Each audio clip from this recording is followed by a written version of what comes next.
और स्वागत है आप सभी का आपके अपने YouTube channel N Mishra classes में।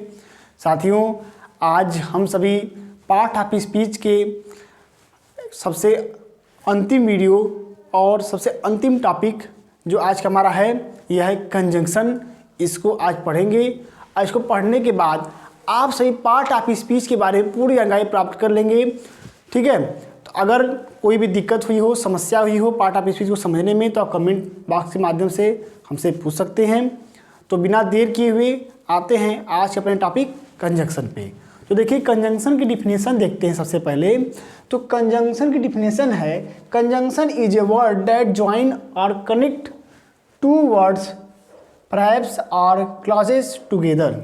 इसका मतलब समझिएगा, कह रहा है कि conjunction is a word, conjunction शब्द है दैट ज्वाइंस, जो जोड़ता है किसको, टू वर्ड्स, दो शब्दों को, परहैप्स और क्लॉजेस टुगेदर, दो वाक्यों को, दो वाक्यांशों को, ठीक है, या दो उपवाक्यों को आपस में जोड़ता है, जो उसे हम कहते हैं कंजंक्शन। ठीक है, कंजंक्शन देखिए जंक्शन सबसे बना हुआ होता है। जैसे कि जंक्शन जो होता है वह क्या करता है कि दो रेल मार्गों को जोड़ता है। जैसे मुगल सराय जंक्शन है, तो क्या है, ये दो बड़े बड़े जो रेल मार्ग हैं, बड़े बड़े, उनको ये जोड़ता है आपस में। सभी ट्रेनें आके मुगल सराय में रुकती हैं, ठहराव होता है, वहाँ से कहीं भी मुड़ सकती हैं। तो ये क्या होता है, जुड़ाव होता है। तो वही तरह दो जो वाक्य होंगे, दो सेंटेंस होंगे, उनको जोड़ने के लिए हम कंजंक्शन का प्रयोग करते हैं। देखिए, एक एग्जाम्पल मैं आपको दिखाता हूँ। I like you but I don't like your cat. मैं तुमको पसंद करता हूँ but I don't like your cat, लेकिन मैं तुम्हारे बिल्ली को नहीं पसंद करता हूँ। तो देखिए, मैं तुमको पसंद करता हूँ, ये एक वाक्य है। मैं तुम्हारी बिल्ली को नहीं पसंद करता हूँ, ये दूसरा वाक्य है। इन दोनों वाक्यों का जुड़ाव जो है यह आपके बट से हुआ है। बट जो वर्ड है, इससे दोनों वाक्य हुए हैं, जुड़ गए हैं, इसीलिए जो बट होगा हमारा यह कंजंक्शन कहलाएगा। तो यही कंजंक्शन का हम देख सकते हैं कि दो वाक्यों को ये जोड़ रहा है।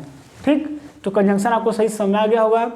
अब हम आते हैं आगे कंजंक्शन के प्रकार, काइंड्स ऑफ कंजंक्शन। तो कंजंक्शन के 3 प्रकार होते हैं।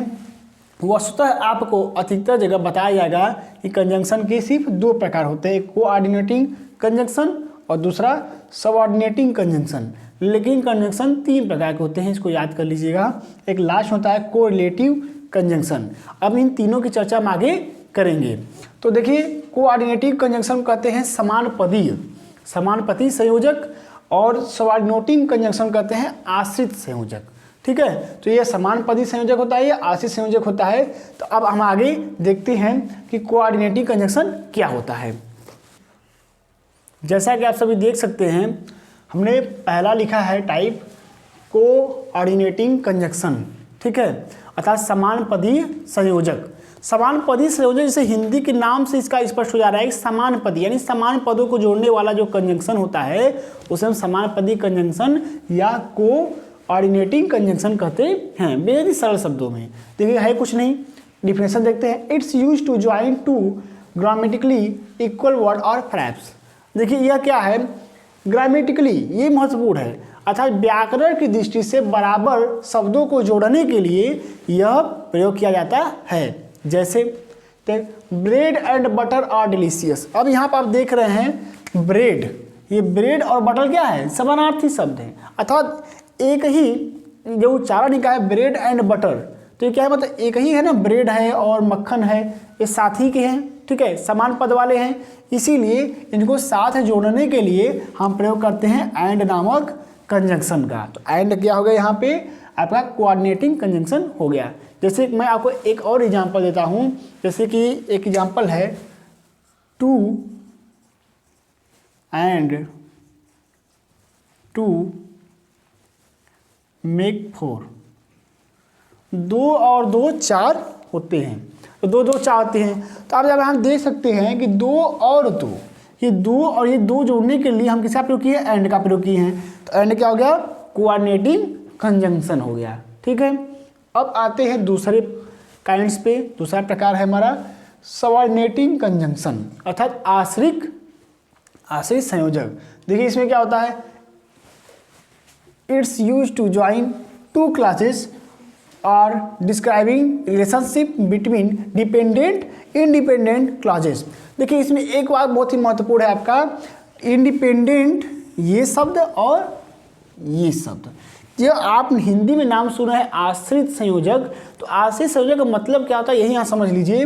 It's use to join two classes, यह प्रयोग किया जाता है दो क्लास को, और डिस्क्राइबिंग रिलेशनशिप, या तो यह बताता है रिलेशनशिप किसके बिटवीन, बीच में, किसी बीच में, डिपेंडेंट इंडिपेंडेंट क्लासेस, यह स्वतंत्र और परतंत्र निकाय के बीच में क्या बताता है, संबंध बताता है। तो देखिए स्वतंत्र निकाय और परतंत्र निकाय का मतलब क्या है, मतलब एक जो है, एक जो वाक्य होगा वह दूसरे वाक्य पर क्या होगा, आश्रित होगा।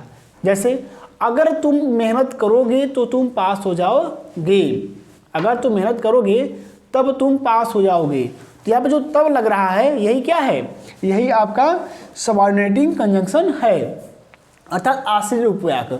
मतलब अगर तुम मेहनत करोगे तब तुम पास हो जाओगे, तब मेहनत करेगा तब ना पास होगा, तो यही कह रहा है कि अगर तुम मेहनत करोगे तब तुम पास हो जाओगे। ठीक, आगे देखते हैं इसमें, give me some fruit even if I forget, कह रहा है give me some fruit even I forget, कह रहा मुझे कुछ फल दीजिए अगर मैं भूल जाता हूँ तो।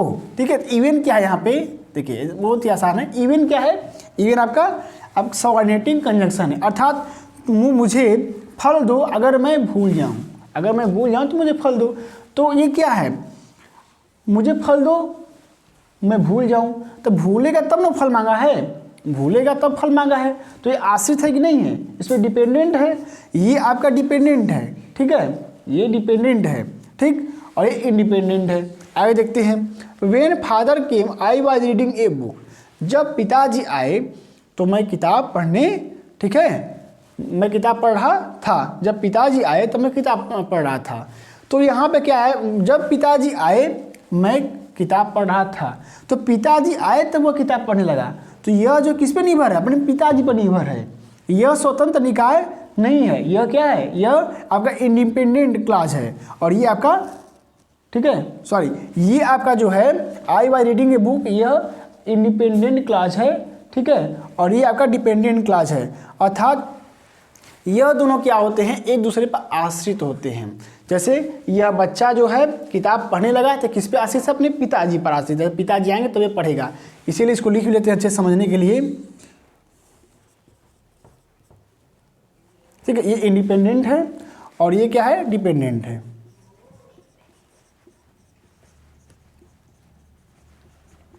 ठीक, यह आश्रित है और ये स्वतंत्र है, ये स्वतंत्र निकाय है और ये आश्रित निकाय है। तो इस तरह से आपका ये सबऑर्डिनेटिंग कंजंक्शन समाप्त होता है। अब तीसरा प्रकार हम देखते हैं जो आपका लास्ट है, कोरिलेटिव कंजंक्शन। जैसा कि आप सभी देख सकते हैं हमने तीसरा लिखा हुआ है, कोरिलेटिव कंजंक्शन। कोरिलेटिव कंजंक्शन क्या होता है, इसको ध्यान से समझिएगा, ये आखिरी है और महत्वपूर्ण भी है। It's use to link two equal sentence elements, यह दो बराबर के वाक्यों को, ठीक है, या तो फिर वाक्य तत्वों को जोड़ने के लिए इसका प्रयोग किया जाता है।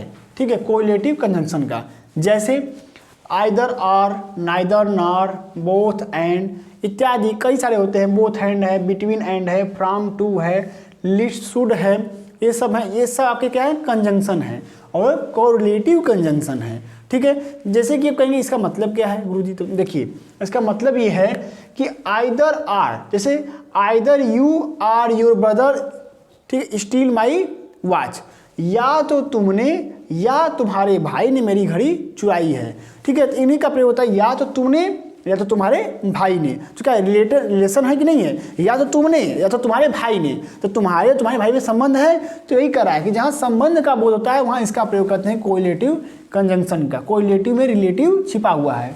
ठीक है, उसी तरह हम देखते हैं neither nor, neither you nor your brother, neither you nor your brother come to my home, या ना तो तुम ना तो तुम्हारा भाई मेरे घर आया। तो यहाँ सब जो मैं डॉट डॉट डॉट दिया हूँ यहाँ पे शब्द भर जाते हैं, neither you nor your brother come to my home, या तो ना तो तुम, देखिए नाइदर का अर्थ निकलता है ना तो तुमने, ना मतलब ना निकलता है, ना तो तुमने ना तो तुम्हारे भाई ने, ठीक है, मेरे घर आया या मेरे घर भोजन किया, या तो ना तो तुमने ना तो तुम्हारे भाई ने मेरी घड़ी चुराई, ये सब क्या है? ये सब आपके कोरिलेटिव कंजंक्शन है। अब देखिए एक बात क्या होती है, एग्जाम में आपका कुछ कंजंक्शन देता है, करता है कि ट्रू और फॉल्स छाटिए, वाक्य सही है कि वाक्य गलत है, कंजंक्शन दिया रहेगा। तो अब कैसे पता करेंगे? तो ये आपको बहुत ही अच्छी चीज़ मैं बता रहा हूँ, इसको ध्यान देखिएगा। देखिए जैसे एग्जाम में दे दिया कि mister Tiwari teaches us both education as well as computer, तो आप कहेंगे ये वाक्य तो सही लग रहा है कि मिस्टर तिवारी हमें पढ़ाते हैं दो, ठीक है, मिस्टर तिवारी हमें पढ़ाते हैं साथ में क्या, education as well as computer, education और जैसे जैसे क्या पढ़ाते हैं, कंप्यूटर भी पढ़ाते हैं, ठीक। तो लेकिन ये क्या है, वाक्य गलत है। देखिए आप याद रखे रहिएगा कोरिलेटिव कंजंक्शन को कि बोथ के बाद कुछ शब्द होते हैं और उसके बाद होता है एंड, बोथ वर्ड एंड फिर वर्ड होगा, ठीक है। तो ध्यान दीजिएगा आप इसमें ये कि देखिए अगर एक बात को और ध्यान रखिएगा, अगर इसमें यहाँ पर सब्जेक्ट अगर यहाँ पे वर्ब भरा जा रहा है तो एंड के बाद भी वर्ब होगा, और अगर यहाँ पे कोई सब्जेक्ट है या कोई जो ऑब्जेक्ट है जो भी, अगर यहाँ पे जो चीज़ भरा जाएगा वही चीज़ यहाँ पे भी भरा जाएगा।